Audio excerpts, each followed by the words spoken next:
Hi, community. Welcome back to another episode. My name is Ellen Cooper, and you are watching Conscious Lifestyle Collective. Today, I'm so excited to have our first guest, Jodie. Welcome. Hi, Thank you for being here. Thank you for having super me. excited to interview you today. So Jodie is the creator, fashion designer, and entrepreneur behind Leza, who is keeping the earth sexy with her creations. And today we're going to be learning more about her brand and also show you the pieces. And make sure to follow us on Instagram at Conscious Lifestyle Collective, where we do host Slow Fashion Friday, and you might catch Leza creations on there as well. Thank you. Right. Thank you for the lovely introduction. Yes. You're welcome. So I would like to know more about you. Okay. You know, the person who's creating the brand, your upbringing, like what inspired you to get to these beautiful creations. I think it's just so incredible what you create. Thank you. Well, it was a happy accident, and I think something that happened over years. So when I was in primary school, I went to Camps Bay High School, Camps Bay Primary School, and each school has a recycling center. Yeah. And my mom, after she finished work, she would donate her time to the recycling center, and she worked there. And so I spent quite a lot of after school hours sitting in the recycling center with her, sorting through paper, plastic, textiles, all kinds of things. That's incredible. Yeah. And it was, I mean, when you're a kid, you're like, oh God, this is so boring, you know. But my mom really instilled recycling and reusing things in us, and just the time and effort it takes to fix things, and how everything has value, basically. And anyway, fast forward a whole lifetime, a career, and the one day I was actually really not in a good mental state, and I just had this deep desire to create, and I wasn't sure exactly what I wanted to create. But I went down to the bins to take the rubbish out. Okay.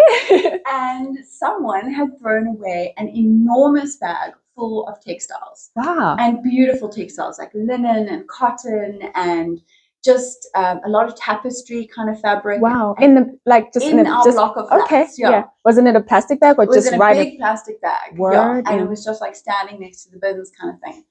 And at our block of flats, we recycle. So we've got bins for each thing, like plastic, glass, paper, cardboard, that sort of thing. And then there was this big bag. And I was like, oh my God, this is the thing that I need to do. Took it back upstairs, washed it, ironed it. And I was like, okay, what do I do now? And I thought, I had a little sewing machine, which I had bought a couple of years back. And I made scrunchies and that kind of stuff every now and then, but I'd packed it away. Yeah. And I was like, okay, I'll make some really simple handbags, just tote bags or something. Anyway, I made about 10 tote bags, all different styles and colors, super wacky.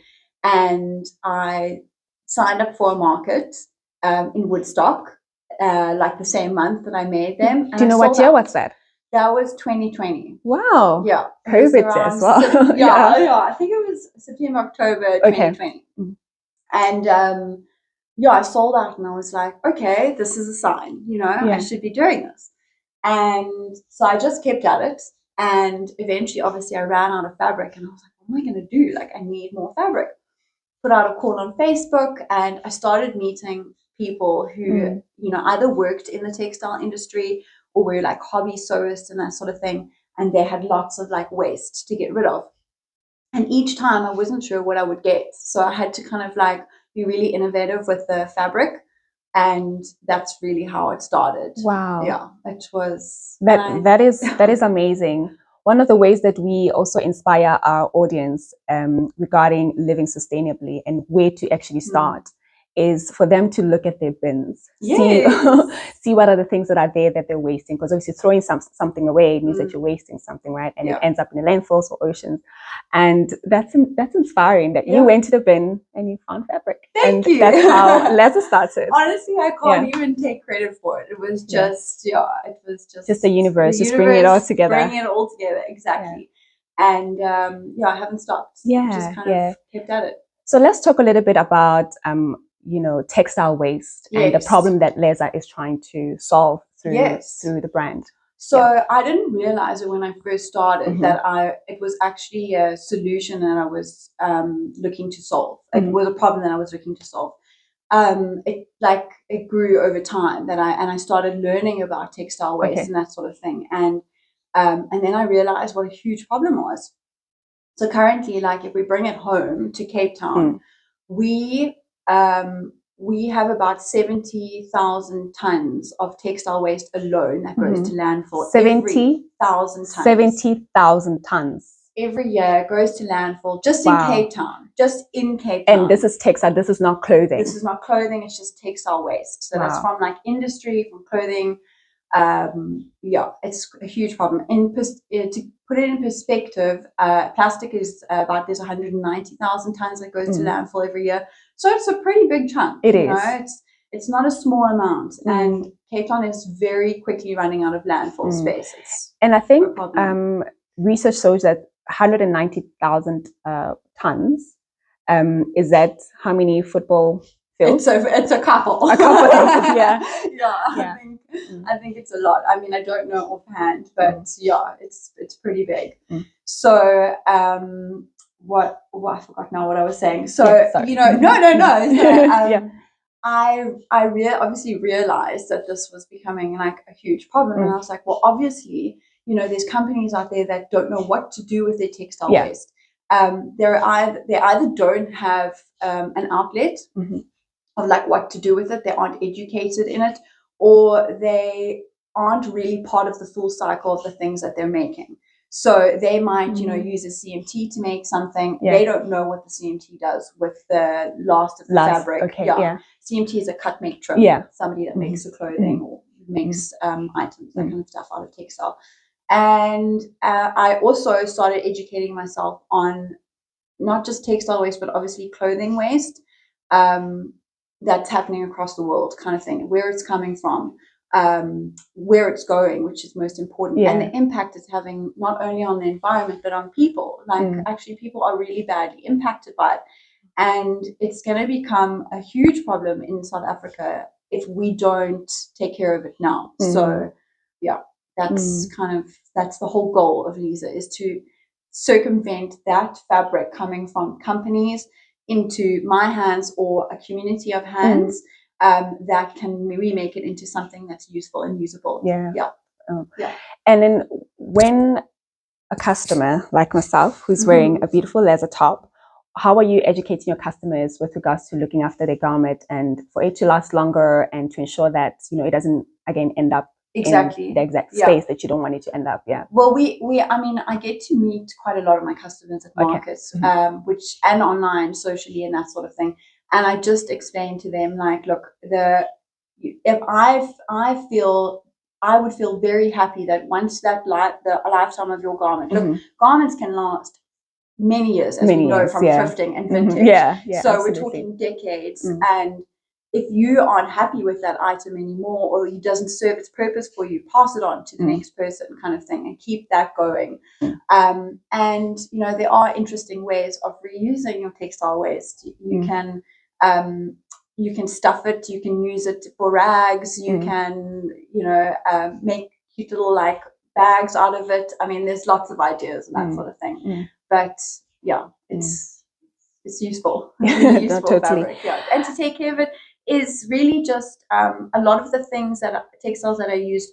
Hand washing is best in cool or warm water with an earth-friendly detergent, of course. And or some of the things I say, you can stuff them in the washing machine. So you and I are trying to grow sustainable lifestyle brands and businesses in South Africa. What are some of the challenges that you have faced as an eco-friendly entrepreneur, I may say? Well, I would say I think it's a lot about people taking you seriously. I think the ideas that you come with often people go, oh, it's a little bit like, that's a little bit of a crazy idea, like, how is this going to work? Oh, you won't make money, or it's never going to take off, that kind of thing. So it's about finding like-minded people, a good community that you can bounce ideas off with, work with, like we do. And that helps a lot. But from a real struggle point of view, it's finding the right platform. Funding is a big big issue. And I really encourage people that are starting their businesses, obviously to go online, but also to find the right place to be selling their things. So we started out, which is where we met.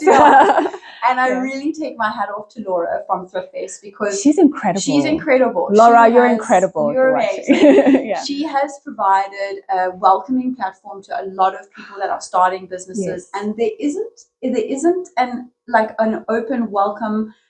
Come use this platform, meet all these people, test your product, hear the customers. There's nothing before you like even that. go online. Exactly. It's the best investment. In this country, there's really nothing like that.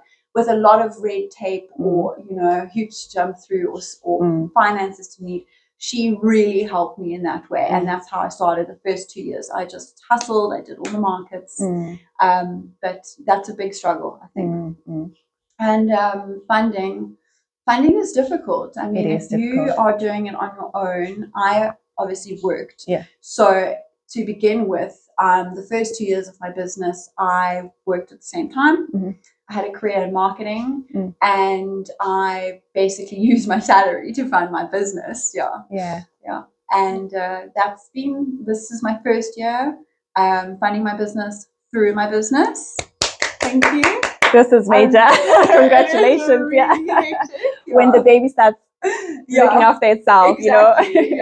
We're getting there. And it's terrifying but so rewarding.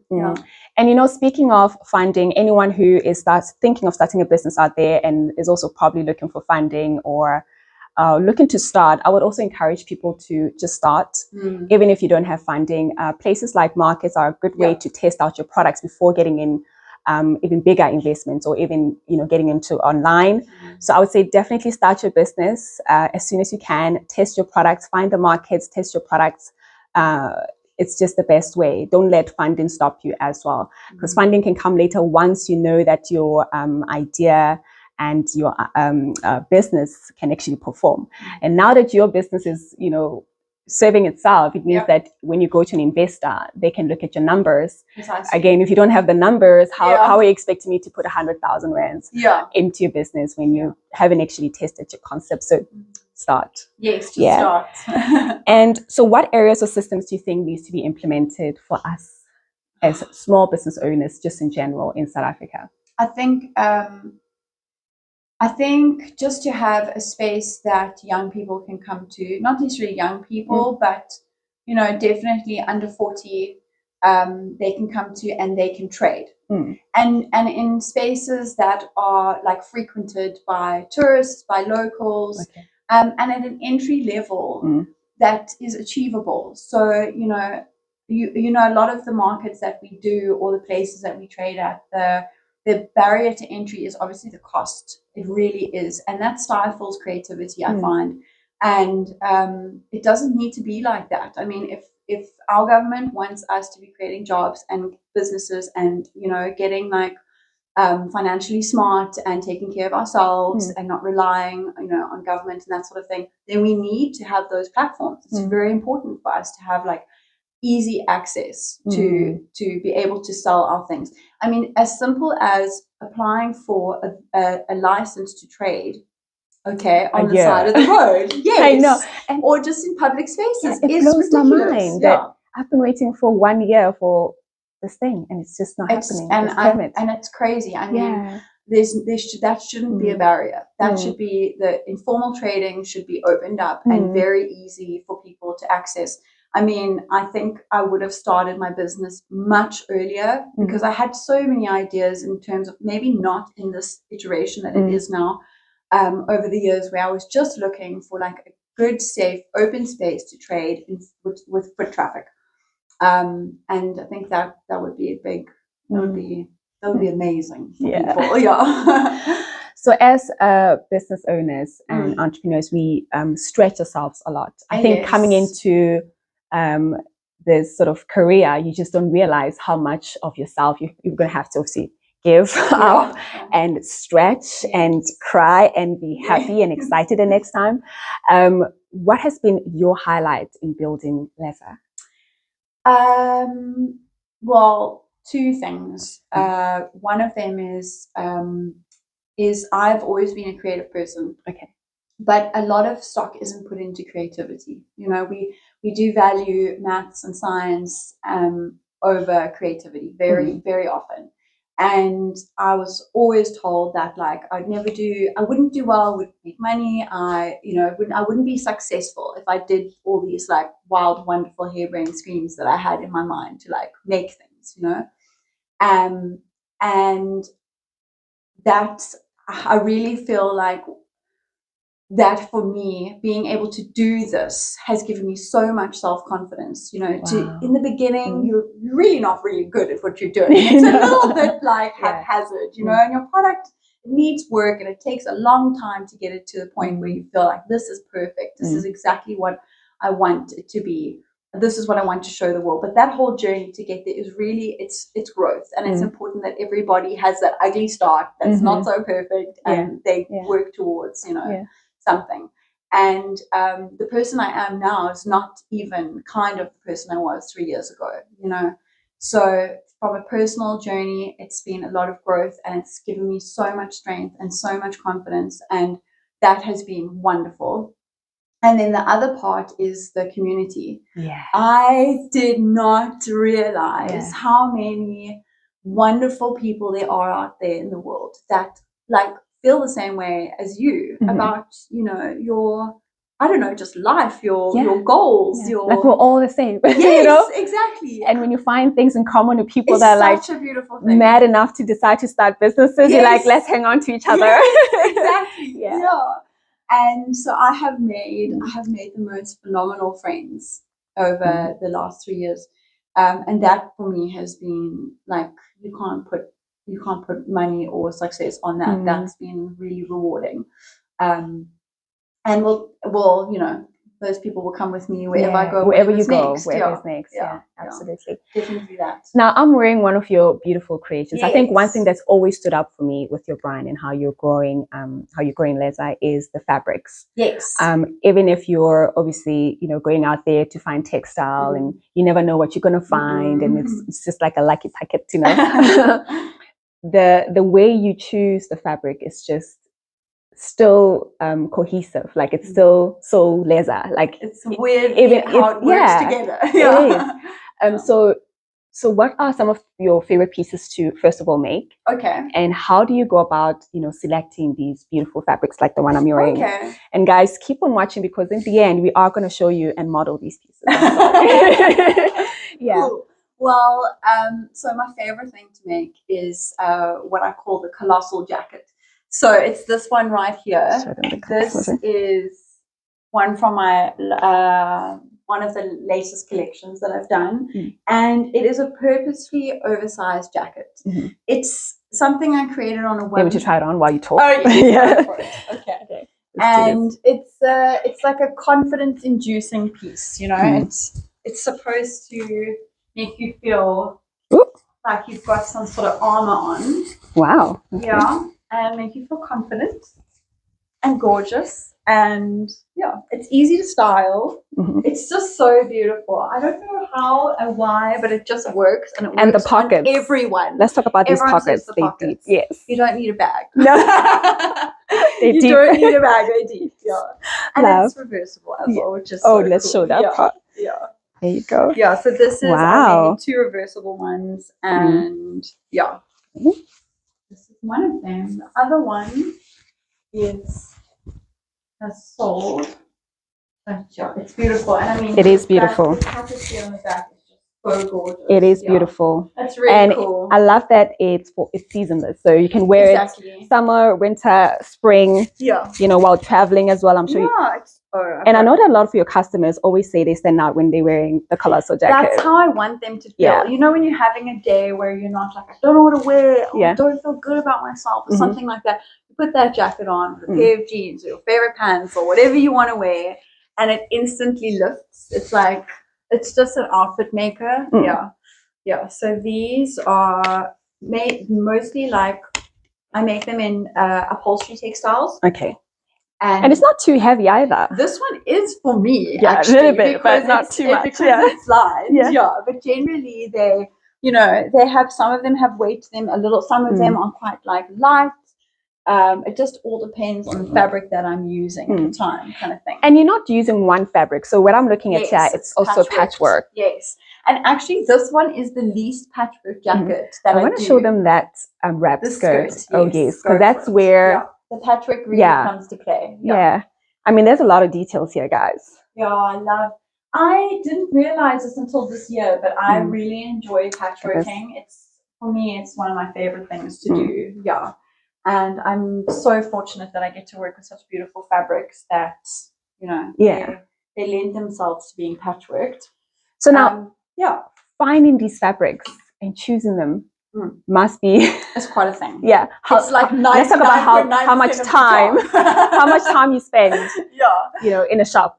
So it's I when I first started, obviously, like, I came across that bag of fabric and I discovered that my neighbor downstairs was actually an interior designer.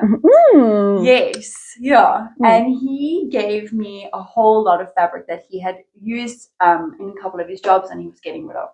And then my mother-in-law, Trish, she is an absolute legend. She heard about what I was doing and she reached out to some other people that were also, you know, in that kind of industry. And they started giving me fabric, but by like the bucket loads. You know, there's just so much scrap out there. But I have been doing this for such a long time now. I told so many people about it that I get these random messages from people that are like, I've got scrap for you. I don't know what to do with it. And then, you know, I go from there, kind of thing. But I also work with 2 brands that are really amazing. One of them is called Jo Carlin Designs. Okay. She's local. And she has actually been a mentor to me for the last I'd say almost 2 years now. And she has helped me in ways that I could never repay her. Like, honestly, and just with the advice, the kindness she's shown me. That's another thing. Is mentorship is a big thing that we need in this country for businesses. Yes. But circling back, so, and then I also have just recently worked with Wunders. They are a beautiful local company in Cape Town. They make furniture, the most stunning stuff you've ever seen. Send us the link so we can support them as well. Yes, so we can add them on there. And so they're trying to work through their remnant fabrics. Obviously, they make things at scale, so they've got, you know, waste kind of thing, and they are thinking of clever ways of reusing it. They are working with other designers as well. So that's really exciting. So I either don't get to choose. People bring bags to me, boxes, buckets. And how are you doing with space at home? It's pretty hectic, I won't lie. Have you also taken over your garage? Yes, the garage is no longer a garage. And then other times I go and get to select the fabric. You know, there might be like end of rolls or things like that, and that's wonderful. But the piecing together the fabrics so that they are a beautiful marriage of colors and prints is just something that I feel like is an artistic flair of mine. Yeah. That's incredible. They're beautiful quality. Beautiful quality. Now, I think with everything you've shared with us today, your brand is pretty sustainable. But what does sustainability mean to you? Well, I think it's just sustainability is respect, really. Yeah. It's respect. It's just simply respecting the planet and the people around you enough to go, I'm sharing this with everyone. And so I would like to leave it, you know, in a good state for the next person, the next generation. And that goes for me, like, sustainability is picking up litter, you know, putting it in the bin kind of thing. It's sorting your rubbish. It's choosing to shop locally. It's small little choices we make every day, like being conscious of it. We don't have to be, it doesn't have to consume us or take over our whole lives. It doesn't have to be stressful, expensive, or anything like. It's just little choices that go, it would be kind of me to do it this way, you know.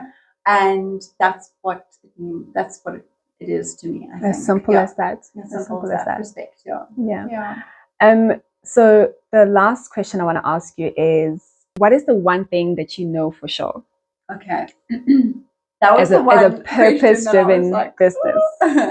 The one question I know for sure about business. About business, or just as a purpose, as you know, growing a purpose-driven business. I know that it's worth the effort. I feel like it's very difficult. And as you said in the beginning, like I was not prepared for just how difficult it would be to run a purpose-driven business. It, to be honest, like it could be so much easier for me if I just went to a fabric store. I bought so many meters of fabric. I found a pattern, I sent it to a CMT, and they churned out 500 or 1,000 or 10,000 of the same thing. That would be a wonderful, easy route to do business, but it's not sustainable. And so it gives me great pleasure to know that I'm taking things that are thrown away and reusing it in a way that, you know, it gives it a second life. But having that purpose, it's a real purpose. It's like you can have a brand and you can make things, and that's great, but like that won't drive you forever. You've got to have money can't drive you. You can't drive you forever. You know, those people that do it that way, I've seen a lot of them actually leave their businesses or sell their businesses, or their business doesn't have like longevity. You know, it doesn't give back in any way. And so I think I'm just that kind of person. Like I know that it has to mean something in order to do it, to wake up every day and be like, oh my God, this is so hard, but I have to, because it's bigger than me, you know. So yeah. That's inspiring. Thank you. That's truly inspiring. That's truly inspiring. I just love, learning about your brand and just seeing what you're doing, and without you knowing, you're doing such incredible work. Thanks, You're absolutely doing such incredible work, and your work is so beautiful. Your work is art. Your work is creative. Thank you. It's meaningful, it's purposeful, and it will last generations to come. I'll probably pass this down to my daughter-in-law. My great big goal with it in the end is, because I've got to this point now where I realize like the problem with textile waste is so big. There's no way me as a small brand, I mean, I'm making a dent, but it's not like the dent that we need. So really what Leza is about at the end of the day is community. So a lot of my followers know this, that I really encourage and inspire them to start their own things using textile waste. Like right now I'm working with someone called Melissa. She's a wonderful girl. She actually makes toys from textile waste as well. Okay. Her and I are like working together, and I go and get fabric, she goes and gets fabric, and we share it, and we're both making our products and that kind of stuff. But there's lots of other people out there that are part of my community that are doing similar things, and I just keep encouraging them to do it, because this is a huge problem that we need innovators for. I mean, a lot of what we see on social is saying like, oh yes, we can recycle fabric now, we can break it down, we can make it in plastic bottles into t-shirts and that kind of stuff. But the truth of the matter is that we don't have that technology in this country. It's just not here yet. And also, how sustainable is the technology as well, because it's machinery, Yes, so it's like you can't, we definitely can't be zero waste, that's for sure. But we can obviously try and take those steps in 100%. and living sustainably. Exactly.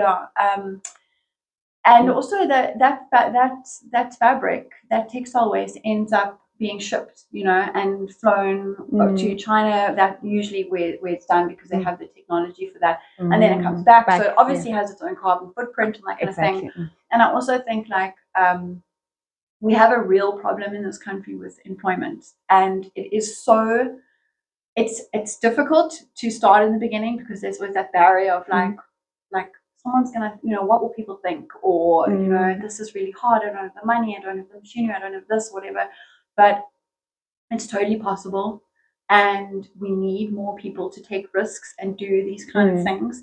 So if there's anyone out there that has questions or wants to know like, how do I go about starting something similar, or have an idea, please, you're welcome to DM me. My follow-up question is was going to be if you would consider hosting workshops, because I feel like that is something that you could probably excel in your own way, in your own capacity. Yes, I would love to. In fact, last year during winter, I was like, this is the perfect time. Okay. We're all sitting around like twiddling our thumbs. What do we do? It's freezing. I'd love to do some workshops. Okay. But I think this is something that I need to market to my community over a period of time so that they understand what it's going to be like. But I would really like to do that. Like make your own moon bag out of textile waste, make your own artwork out of textile waste, this kind of thing. Because it's actually a really fun process. It's just like like making any kind of artwork, you know, and it will be unique to them, kind of thing. But yes, workshops. I definitely think that's a 2024 goal. Sign me up. Sign me up. Yeah. So speaking of which, where can people shop from you? Where can people follow you? Okay, so I'm on Instagram at Leza_co. And you can follow me there. I am literally there all day. 24/7. 24/7. Yeah. It's like an extension of me. And then I have an online store. So it's www.lezaandco.com. And I'm currently trading at the Bay Harbour Market until the end of the year. That's in Hout Bay. I've got a little pop-up there. But I'm online for now, and hopefully next year, you know, I'll have my own space. So we'll get there. Yeah. Well, that brings us to the end of the interview. Thank you so much for being here. Thank you. I love you. Thank you so much for being here. Thanks, guys, thank you so much for watching. I hope that you can contact Leza and shop from her store. And if you do have any questions regarding starting a textile waste company as well, or starting a brand that uses textile waste, you're more than welcome to message her on Instagram. But thank you guys. I appreciate you watching, and I'll catch you on the next video. Bye.